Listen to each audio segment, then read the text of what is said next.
प्रिय विद्यार्थियों, आज का हमारा टॉपिक है ऑटो ट्रांसफॉर्मर्स। अभी तक आपने टू वाइंडिंग ट्रांसफॉर्मर पढ़ा है। Auto transformer to winding transformer से अलग होता है। ऑटो ट्रांसफॉर्मर की बनावट भी अलग होती है। ऑटो ट्रांसफॉर्मर में सिर्फ एक ही वाइंडिंग होती है और एक कोर होती है। तो पहले कंस्ट्रक्शन की हम बात कर लें। ऑटो ट्रांसफॉर्मर में एक कोर जो है वो रिंग टाइप कोर होती है इस तरह से, और इसके चारों तरफ में टर्न्स जो हैं वो लिपटे होते हैं।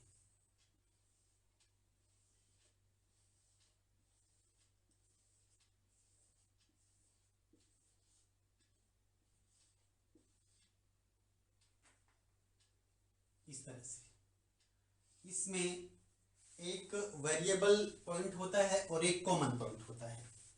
तो मान लीजिए ये आपका कॉमन पॉइंट है।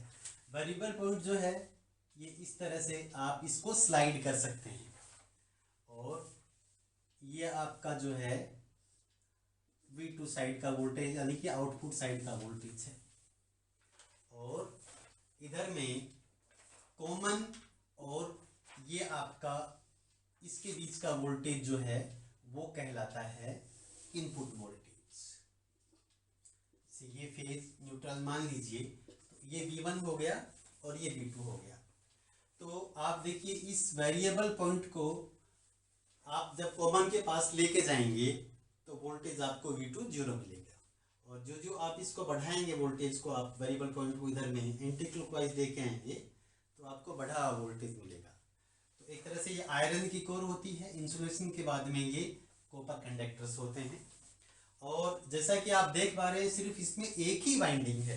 टू वाइंडिंग ट्रांसफॉर्मर की तरह जैसे प्राइमरी और सेकेंडरी वाइंडिंग होती है, तो इसमें एक ही वाइंडिंग है और इलेक्ट्रिकल आइसोलेशन इसमें उपलब्ध नहीं होता। टू वाइंडिंग ट्रांसफॉर्मर में बिल्कुल इलेक्ट्रिकल आइसोलेशन होता है, और मैग्नेटिक सर्किट जो है वो एनर्जी को यानी कि इंडक्टिवली ट्रांसमिट होती है एक वाइंडिंग से दूसरी वाइंडिंग में।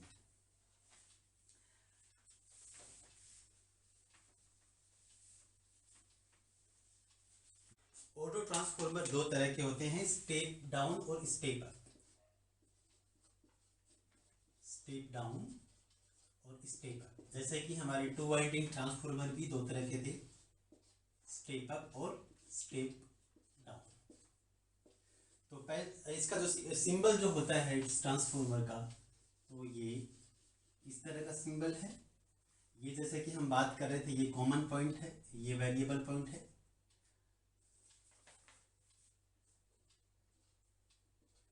तो ये जो है हमारा इधर में लोड होगा, और ये स्टेप डाउन ट्रांसफॉर्मर हुआ। और अगर स्टेप अप ट्रांसफॉर्मर की बात हम करें तो स्टेप अप ट्रांसफॉर्मर इस तरह से हुआ।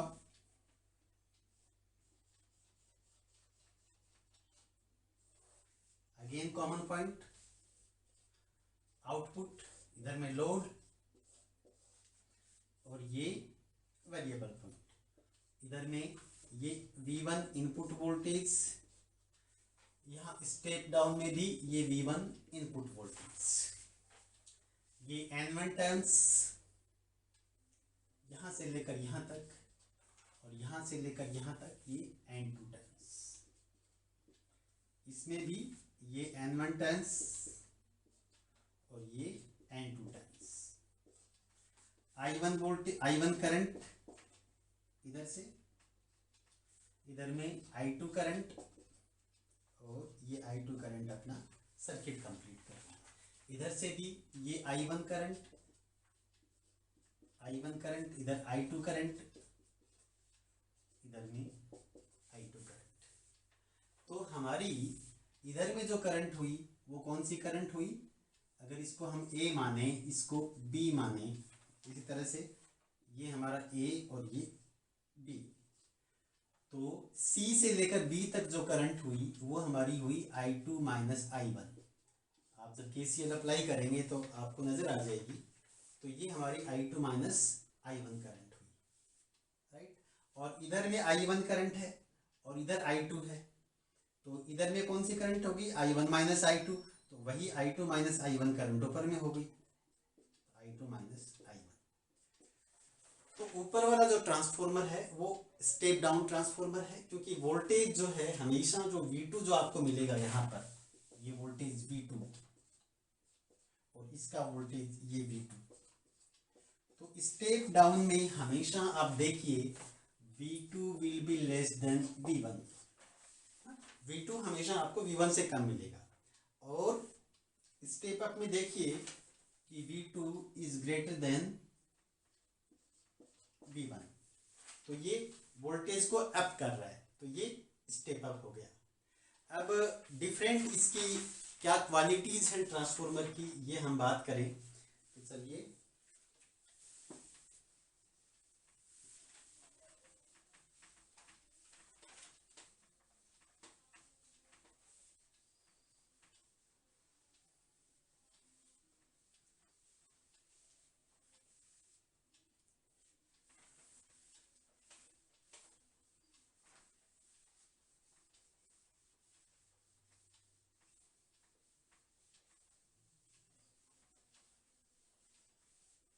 ऑटो ट्रांसफॉर्मर का ट्रांसफॉर्मेशन रेशियो की अगर हम बात करें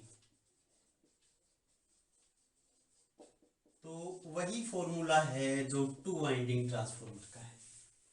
अगर हम लॉसेज, मैग्नेटाइजिंग करंट,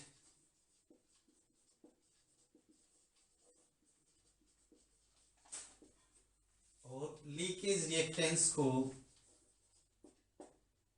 नेग्लेक्ट कर दें तो हमारा जो इसका ट्रांसफॉर्मेशन रेशियो ऑटो ट्रांसफॉर्मर का के वो होगा output voltage divided by input voltage equal to number of turns secondary, यानी कि आउटपुट साइड के और इनपुट साइड के टू I1/I2।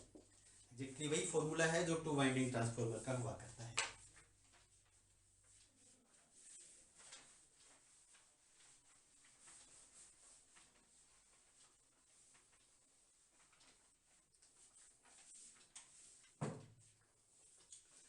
अब हम ऑटो ट्रांसफॉर्मर के कुछ क्वालिटीज की बात करेंगे। टू वाइंडिंग ट्रांसफॉर्मर के कंपैरिजन में किन क्वालिटीज में आगे है, तो सबसे पहले कॉपर सेविंग।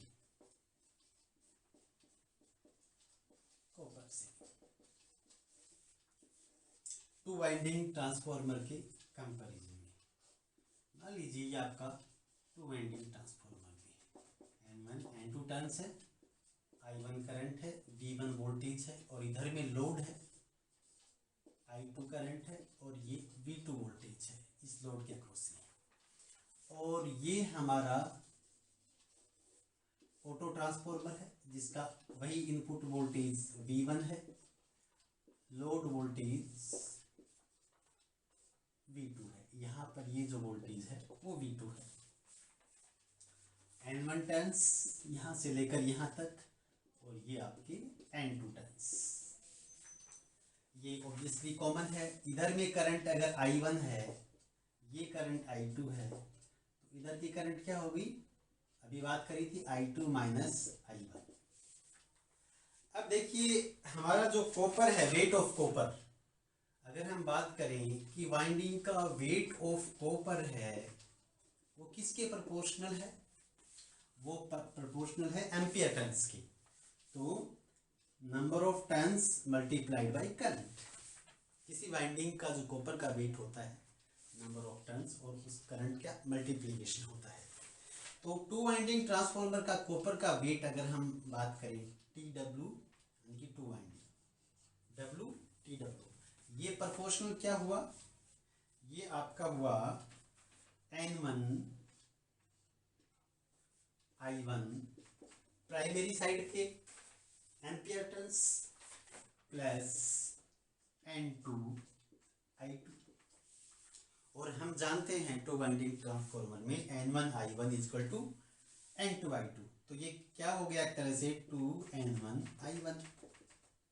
मतलब आपका टू वाइंडिंग ट्रांसफॉर्मर का कॉपर का weight is proportional to 2N1 I1।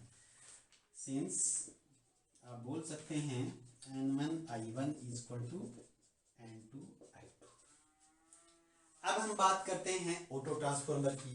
तो ऑटो ट्रांसफॉर्मर में आप देखिए इसका एम्पियर टर्न्स कितने हैं, यहाँ तक आपके N2 टर्न है और करंट कितने हैं I2 माइनस I1, और यहाँ से लेकर यहाँ तक जो है आपके N1 माइनस N2 टर्न है और करंट कितनी है I1। तो हम इस तरह से इसको लिख सकते हैं N1 minus N2 turn multiplied by current, current आपकी I1 है, प्लस इस वाइंडिंग में N2 टर्न है और I2 माइनस N1 करंट है, तो N2 तो टर्न नंबर ऑफ टर्न्स हो गए और इधर में I2 माइनस I1।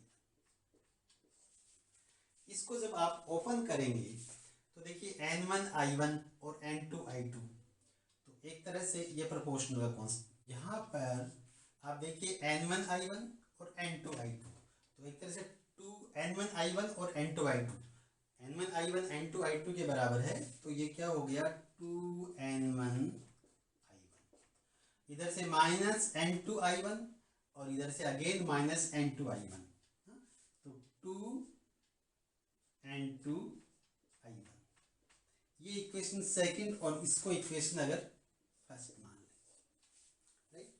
अब हम आगे बढ़ते हैं।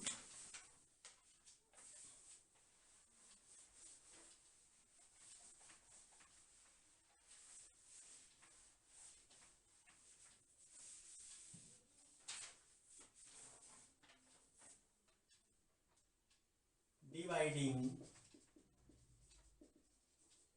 Equation first by equation second, W two winding transformer divided by W auto transformer equal to 2N1 I1 divided by this 2N1 I1 minus 2N2 I1। अगर यहाँ इस इक्वेशन में न्यूमरेटर डिनोमिनेटर में 2N1 I1 से भाग दे दें तो ऊपर में तो क्या हो गया 1, नीचे में 2N1 I1 यानी कि यहाँ भी 1, minus 2 cancel out, I1 cancel out, तो ये आपका हो गया N2 डिवाइडेड बाई N1, तो एक तरह से 1 माइनस K। इसका मतलब क्या हुआ आप देख लीजिए, weight of two winding transformer multiplied by 1 minus K equal to W80, और यहां इसको हम और आगे बढ़ाएं तो WTW minus WTW K equal to W80, और इस टर्म को राइट साइड की टर्म को लेफ्ट में लेके आए तो हमारे पास में WTW minus W80 equal to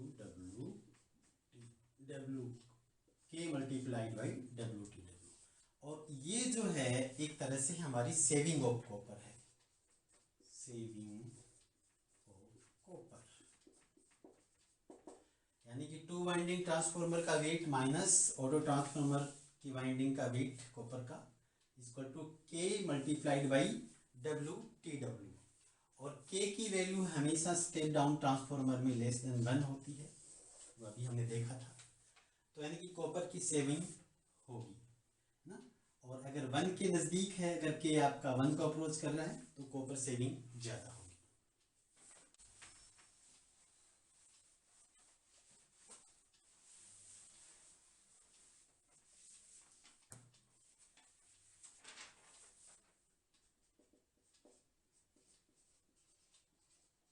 power transfer,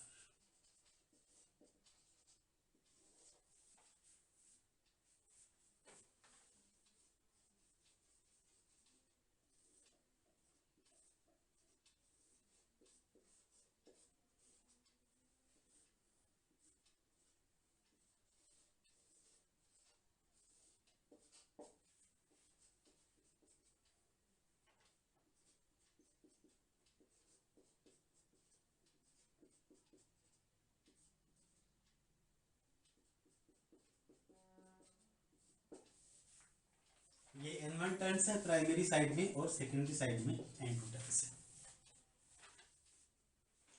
इसमें दो तरह से पावर का ट्रांसमिट होता है प्राइमरी से सेकेंडरी में। पहला by induction, second by conduction. Induction और कंडक्शन दोनों तरह से पावर का ट्रांसफर होता है। टू वाइंडिंग ट्रांसफार्मर में सिर्फ इंडक्शन के कारण से पावर का ट्रांसफर होता है ना, इसमें कंडक्शन भी होता है। तो कहने का मतलब ये ट्रांसफॉर्मर्स जो है वो इलेक्ट्रिकली आइसोलेटेड नहीं होते ना। तो अगर हम देखें कि इनपुट पावर जो है वो क्या होती है, इनपुट पावर V1 I1 ना, इनपुट वोल्ट एम्पियर ना, अगर इसका पावर फैक्टर को यूनिटी माने तो अपन, और output power equal to V2 I2, ये हम जानते हैं। अब अगर हम यहाँ पर देखें, इसको हम A बोलें, इसको B बोलें और इसको C बोलें, तो यहाँ पर CB, ये यहाँ से CB जो है वो वहाँ पर इंडक्शन के कारण से ट्रांसफॉर्मेशन हुआ है, यानी कि CB में जो करंट है I2 माइनस I1 वो इसने इंड्यूस किया है वोल्टेज को सेकेंडरी साइड में। तो हम क्या कह सकते हैं, अगर हम ये कहें कि PT जो है वो इंड्यूस्ड वोल्टेज है, इंड्यूस्ड पावर है, PT जो है वो इंड्यूस्ड पावर है, PT। तो PT जो है हमारा ये क्या हो गया, ये वोल्टेज मल्टीप्लाइड बाई करंट। तो वोल्टेज क्या है V2 है और करंट अभी देख रहे थे I2 माइनस I1 है। तो ये हमारी ट्रांसफॉर्मर एक्शन से पावर का ट्रांसफर हुआ है। इसको अगर हम इसको ओपन करेंगे तो V2 I2 minus V2 I1, V1 I1 common ले लें, इसमें V1 I1 कॉमन ले लेते हैं तो ये क्या हो गया, V2 I2 divided by V1 I1 minus V2 I1 V1 I1। यहाँ देखिए, यहाँ आपकी ये इनपुट पावर होगी और V2 I2 और V1 I1 बराबर होते हैं तो ये यूनिटी होगी। तो V1 I1 1, I1 I1 cancel out और V2 अपॉन V1 हो गया की। तो एक तरह से जो पावर का ट्रांसफर हुआ ट्रांसफॉर्मर एक्शन से, वो input power multiplied by 1 minus के आपका ट्रांसफॉर्मेशन रेशियो है। अब कंडक्शन से अगर बात करें कि कंडक्शन से पावर किस तरह से ट्रांसफर हुई, तो वो भी देख लीजिए।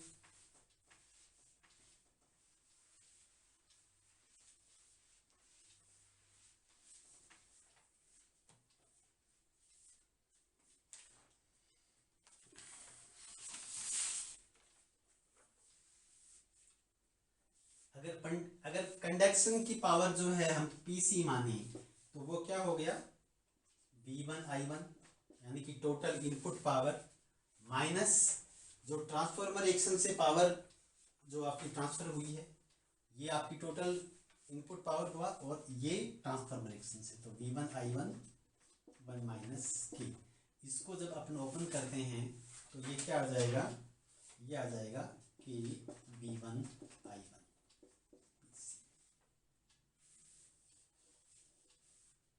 तो PT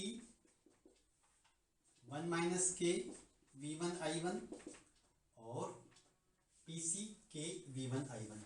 तो इस तरह से ये ट्रांसफर होता है पावर का, बहुत कंडक्टिवली और बहुत इंडक्टिवली। अब हम VA रेटिंग की बात करें, वोल्ट एम्पियर रेटिंग की बात करें ऑटो ट्रांसफॉर्मर।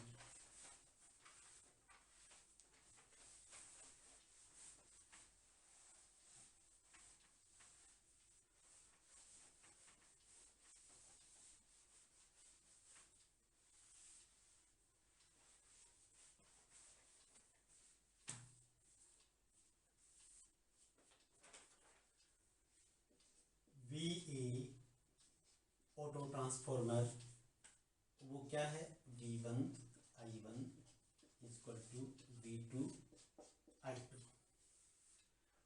same transformer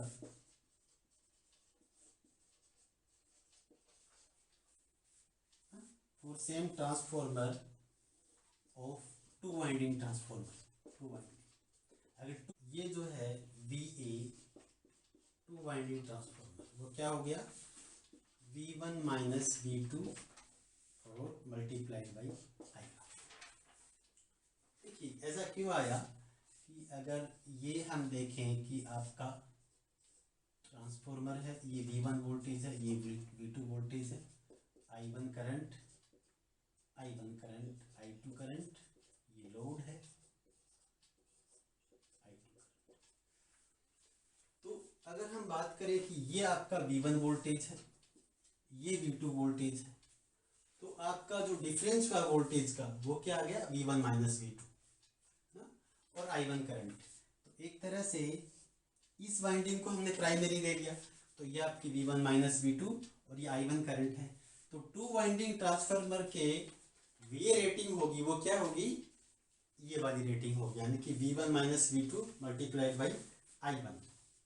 इसमें अगर हम V2 को KV1 बोल दे तो V1 माइनस KV1, क्योंकि V2 जो होता है V2 अपॉन V1 वो K होता है, तो V2 क्या हो सकता है KV1। ये वैल्यू पुट करी तो ये आपका I1, V1 कॉमन लीजिए तो 1 माइनस K V1 I1, तो VA टू वाइंडिंग ट्रांसफॉर्मर। इसका मतलब क्या हुआ कि volt ampere rating two winding transformer की कब हो जाती है। ऑटो ट्रांसफॉर्मर की volt ampere rating V1 I1 थी, इसमें टू वाइंडिंग ट्रांसफॉर्मर में for the same number of turns अगर हम लें तो volt ampere rating 1 minus K times हो जाती है। अब इस ट्रांसफॉर्मर की लिमिटेशंस क्या हैं उसके ऊपर चर्चा कर लें।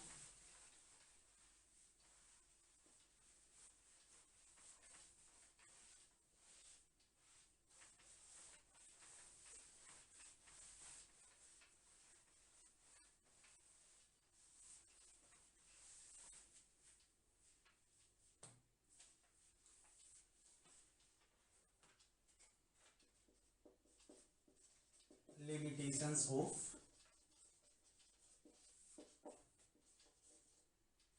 Auto transformer.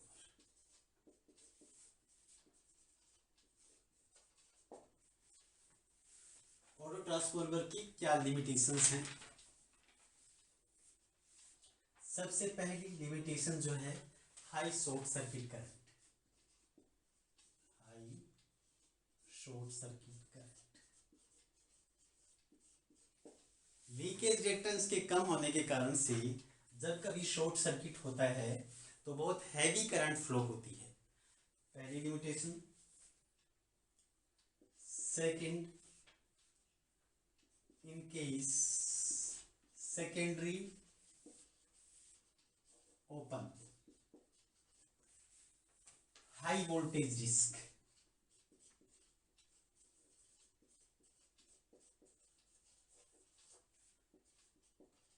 अगर आपकी सेकेंडरी ओपन है तो उस केस में सेकेंडरी साइड में जो आपको मतलब हाई वोल्टेज की हमेशा रिस्क रहेगी, क्योंकि जो इनपुट वोल्टेज है हाई वोल्टेज वो आपको मिलता रहेगा। No electrical separation, electrical separation इसमें नहीं है, जैसा कि हमने देखा कि एक ही वाइंडिंग है और वो दोनों इलेक्ट्रिकल सर्किट से जुड़ा हुआ है, प्राइमरी साइड में भी और सेकेंडरी साइड में भी, तो इलेक्ट्रिकल सेपरेशन नहीं है। Economical, when turn ratio K is less than 2, अगर K की वैल्यू 2 से कम होती है तो ही इकोनॉमिकल है, बाकी इकोनॉमिकल ये नहीं होता। अब एप्लीकेशंस क्या है इस ट्रांसफॉर्मर की वो देख लीजिए, कहाँ इस ट्रांसफॉर्मर्स को हम यूज करते हैं।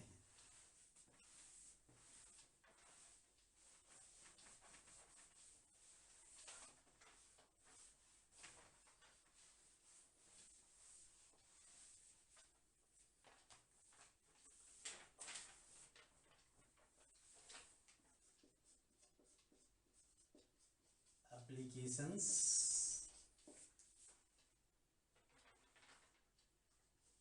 Of auto transformer.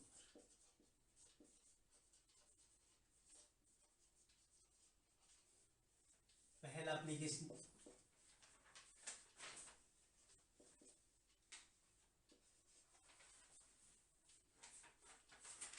Starting of induction motor और सिंक्रोनस मोटर्स एक्सेट्रा को, उसको आप इंडक्शन मोटर को स्मूथ स्टार्टिंग करनी है तो आप ऑटो ट्रांसफॉर्मर यूज कर सकते हो। एज ए बूस्टर ट्रांसफॉर्मर,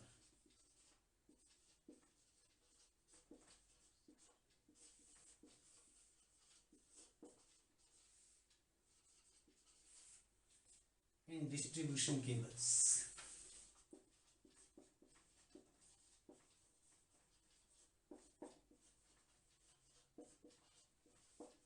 देखिए डिस्ट्रीब्यूशन केबल्स में जो वोल्टेज ड्रॉप होता है ना, उसके खुद के रेजिस्टेंस के काम से, तो वोल्टेज ड्रॉप को अगर कंपनसेट करना है तो हम कई बार बूस्टर ट्रांसफॉर्मर के रूप में ऑटो ट्रांसफॉर्मर यूज करते हैं फॉर फर्नेस वोल्टेज कंट्रोल।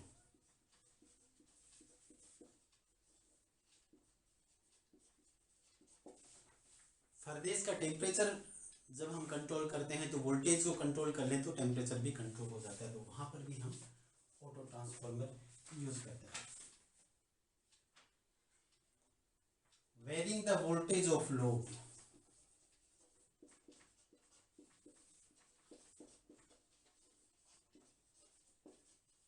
अगर हमारे पास ऐसा कोई लोड है जिस पे वेरिएबल वोल्टेज चाहिए तो हम ये ऑटो ट्रांसफॉर्मर यूज कर सकते हैं। डिमिंग सर्किट में यूज करते हैं।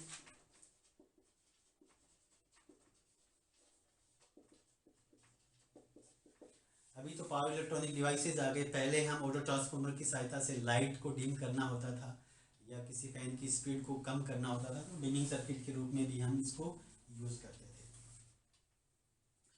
और बहुत सी बार कंट्रोल सर्किट में भी यूज करते हैं। कंट्रोल सर्किट होता है उसमें भी बहुत सी बार ऑटो ट्रांसफॉर्मर को यूज किया जाता है। Thank you.